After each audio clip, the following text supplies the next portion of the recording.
Good morning. We are here at the SHRM Inclusion Conference, and I'm so excited to be in conversation early this morning. We both had some coffee with Janet Gipson from Dish Network. She is their VP of Talent Acquisition. And I've done some work with Dish. We've been partnering on the app. And I wanted to bring you in to just have this morning conversation about what y'all are doing to drive everyday inclusion. Absolutely. Well, it's a journey for Dish, Maureen. I think we've talked about this quite a bit. As a 40-year-old company, we are constantly evolving, constantly attempting to meet the needs of both our consumer base and our work environment. And what we've learned is that the employee base demands this inclusivity. They want to feel like they can bring their whole selves to work. And Dish in particular has been responsive in a number of ways. Most recently, our ERG, Employee Resource Group, initiatives have really flourished over the last 12 to 18 months.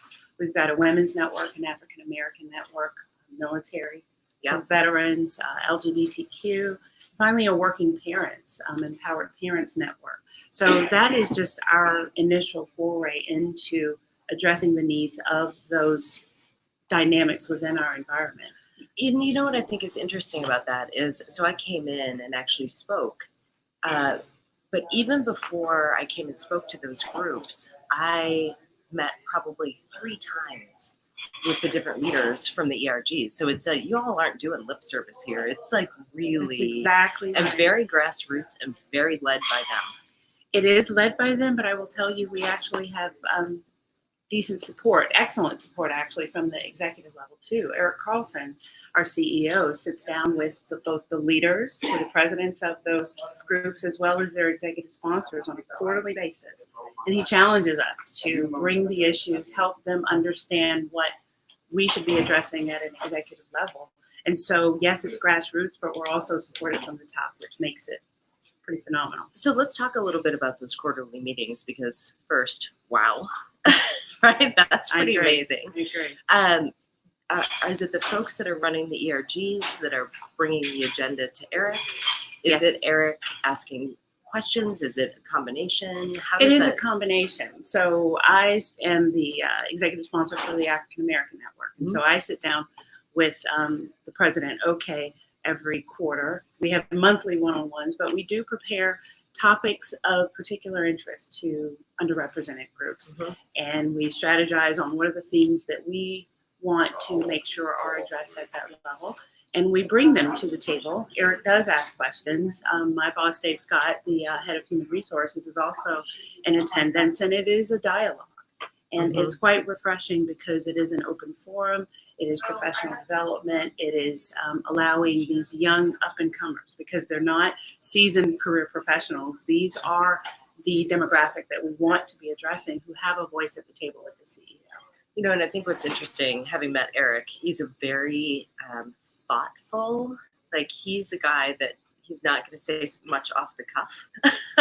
And I would imagine being in those meetings would be incredibly powerful, not just from a representation standpoint and having him understand kind of what's happening, but career development. Exactly. Right? Exactly. I raised my hand to say I want to be a part of this ERG, and now I'm sitting down with the CEO having a conversation about that's pretty amazing. It is, and it helps from a recruiting perspective, and being a part of the talent pipeline is an opportunity that most companies, or many of them, do not offer. So I definitely talk about the potential for exposure and professional development.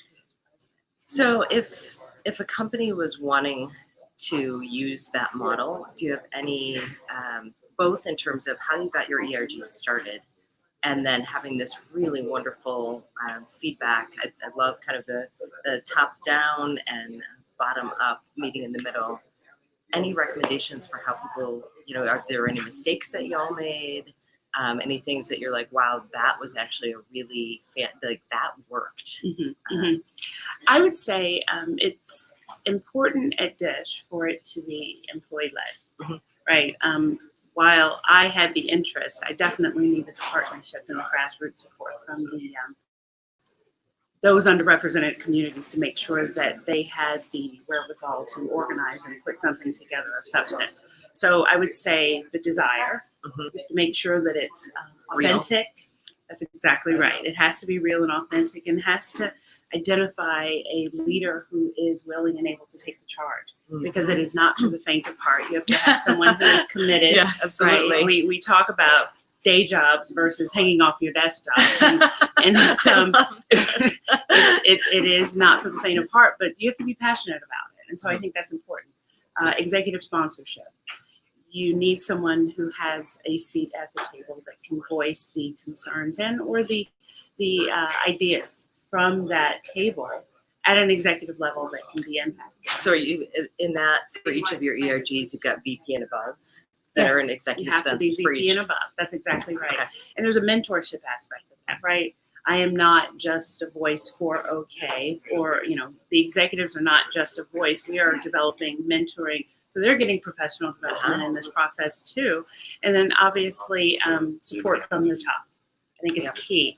The ability to remove all of the bureaucratic, I'll say roadblocks that could potentially come into play here, or remove that ditch, because we've got the arrow there on a quarterly basis. So I'd say, making sure that you've got the good grassroots, you've got great executive leadership, and then commitment from the top. How did it, was Eric the one that said, hey, I want to meet, he's got a very full plate. How did those quarterly meetings come to be? Like just the logistics of that. I think it was an interest in him. It speaks to his desire to be focused in this area. It wasn't just a surface level interest. He really wants to understand. And so therefore establish these quarterly touch points to keep a pulse on what the ERGs are seeing, what are their interests, what do their demographic groups see as obstacles potentially in the workplace that he should be aware of. I happened to be at Denver Pride this year and got to see Dish and all of the employees, and I know that was a first for y'all. It was. And it was phenomenal. I was extremely proud, pun intended, that day to see us participate in that. We are on a journey mode. Yeah. And we say that often, but it's those moments that allow us to be even more prideful of the work that we're doing, the visibility in the community, and the importance of supporting those groups within Dish. Let's talk just for a minute about this idea about being on a journey, because every single company, if you ever think you're there, you're in trouble, right? If you ever take your eye off this, if you ever, it's interesting because there's not a company that we work with that doesn't, they're always like, oh no, we're early. And like people that have been doing D&I work, commitment to it for 50 years are saying, oh no, we're early in our journey. I think that's a great mindset because it keeps people thinking about how can we learn, how can we grow, how can we do this better? Oh my gosh, there's this issue that we weren't even we should have been talking about, but we didn't even know about it. We weren't talking about that 12 months ago, and it's like front and center today. Yes. I love to tell my own story. Yes, Dish is on a journey, but as an 18-year veteran of Dish, grown up in Dish. I've grown up in Dish, and as a military spouse, have been able to see my career progress over the last 18 years with moves with my family and 2 kids at home, and the ability and openness for Dish to support me as a spouse is not lost on me. And I think even before D&I, or the buzzwords that they are, Dish has been demonstrating its efforts to make sure that all employees are represented and grow within the organization. And I'm a testament to that. I think that's a really important part too, is the stories that we tell. Yes. And I don't mean story in like fictional stories, but our stories in terms of here's what this looked like for me. Right. And I see that potential for you. Authenticity matters in a big way. Sure. And if you're trying to fake this, good luck. Right. And I believe that, from a talent acquisition perspective, we actually have a campaign going on right now internal to Dish. Tell us your story. Because I did not know that. I did not plan this. But it's a way for us to tap into those authentic messages that employees have that will resonate with both existing employees and future Dish employees. So Janet, this has been a blast. Thank you for having us. Yeah, thanks for sharing. We'll check out some comments later if we've got questions. If you're not connected with Janet on LinkedIn, I highly recommend it. We were just joking. She'll probably answer a message from you at 1 a.m. because that's just how she We're always rolls. working. So thanks, Thank you. Janet. Thank you for having me. Yeah, it was such a pleasure. And congratulations on. Thanks. Yeah, we didn't mention it, but Dish actually signed on as a ground floor company for the Everyday Inclusion app. So that's another way you're demonstrating that you're putting inclusion right in people's hands. Yes. So we appreciate the partnership. Thank you.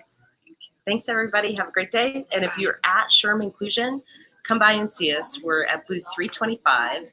And I'm actually giving a speech today at 11:10 on the Smart Stage about how you move inclusion out of the training room and into every day. So hope to see you here.